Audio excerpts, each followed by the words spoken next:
Assalamualaikum warahmatullahi wabarakatuh. Saudaraku yang dirahmati Allah Subhanahu wa Ta'ala. Dalam kesempatan kali ini, Cahaya Islam akan membahas tentang apa itu Hamas, simak sejarah, ideologi, dan konfliknya dengan Israel. Konflik antara Palestina dan Israel tidak lepas dari organisasi yang disebut sebagai Hamas. Lalu apa itu Hamas? Hamas adalah gerakan nasionalis Palestina dan gerakan Islam militan yang beroperasi di tepi barat dan jalur Gaza.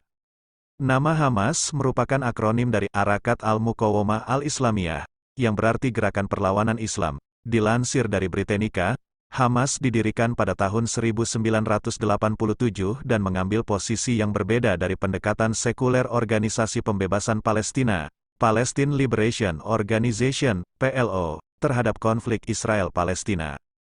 Hamas seringkali dianggap sebagai organisasi teroris oleh beberapa negara dan lembaga internasional. Israel, Amerika Serikat, dan Uni Eropa, antara lain, telah memasukkan Hamas dalam daftar organisasi teroris. Hamas telah memainkan peran penting dalam dinamika konflik Israel-Palestina dan telah memengaruhi perjalanan upaya perdamaian di wilayah tersebut.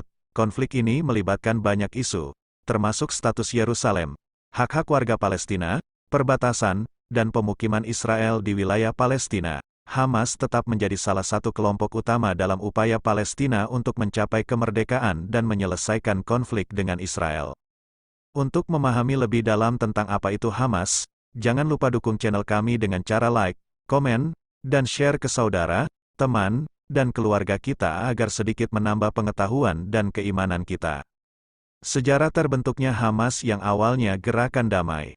Sejarah terbentuknya Hamas bermula pada akhir tahun 1970-an, ketika aktivis yang terkait dengan kelompok Islamis Ikhwanul Muslimin mulai membangun jaringan amal, klinik, dan sekolah di wilayah pendudukan Israel setelah Perang 6 Hari pada tahun 1967. Mereka aktif di wilayah tersebut, termasuk jalur Gaza dan tepi barat. Aktivitas mereka di jalur Gaza terfokus pada berbagai masjid, sementara di tepi barat, khususnya di universitas-universitas. Aktivitas Ikhwanul Muslimin di wilayah-wilayah ini pada umumnya bersifat non-kekerasan.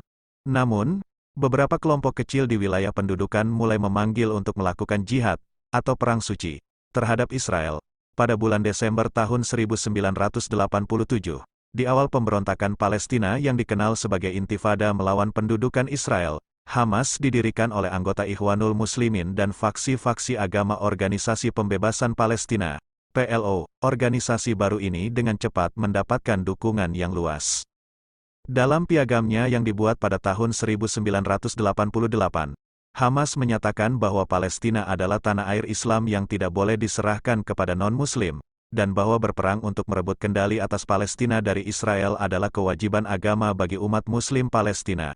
Posisi ini membawa Hamas berselisih dengan PLO, yang pada tahun 1988 mengakui hak Israel untuk eksis.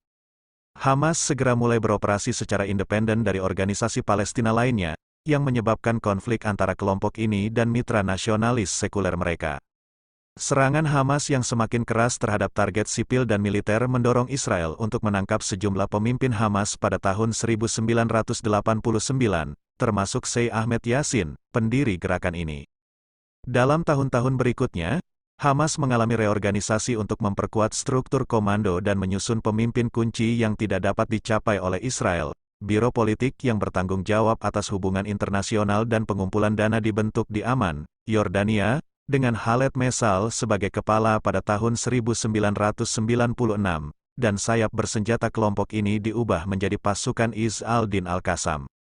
Pada tahun 1999, Yordania mengusir pemimpin Hamas dari Amman, dengan tuduhan bahwa mereka telah menggunakan kantor mereka di Yordania sebagai pos komando untuk aktivitas militer di tepi barat dan Gaza. Pada tahun 2001, Biro Politik membentuk markas baru di Damaskus, Suriah.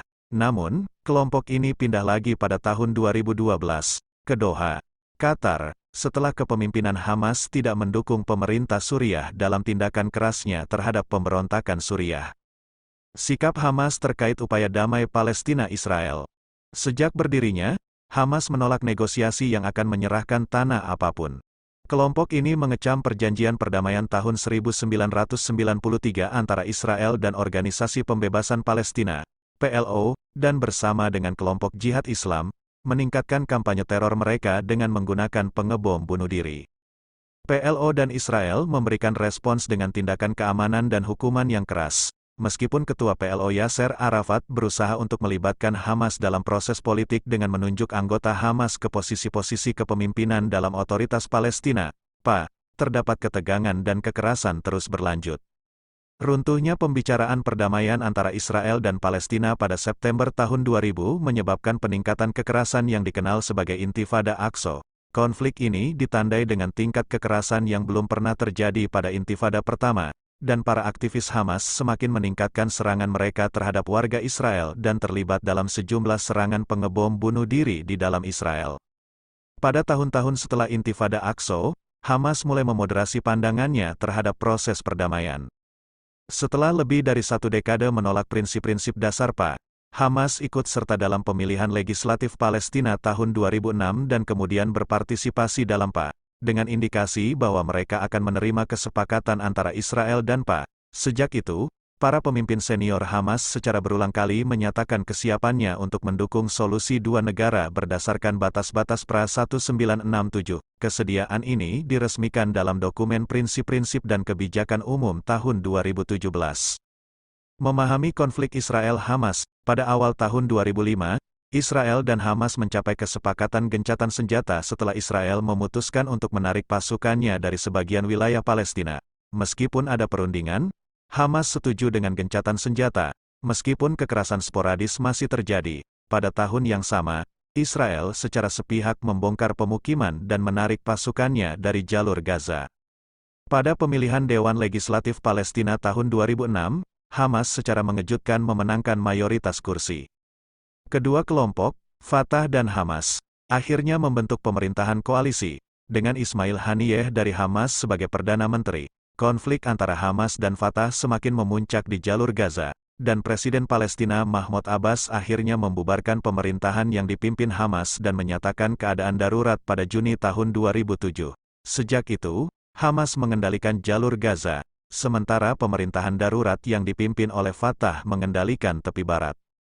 Setelah Hamas mengambil alih kontrol jalur Gaza pada tahun 2007, Israel menyatakan jalur Gaza yang dikuasai Hamas sebagai musuh dan memberlakukan sejumlah sanksi yang meliputi pemadaman listrik, pembatasan impor yang ketat, dan penutupan perbatasan. Serangan-serangan Hamas ke Israel pun berlanjut, begitu pula serangan balasan Israel ke jalur Gaza.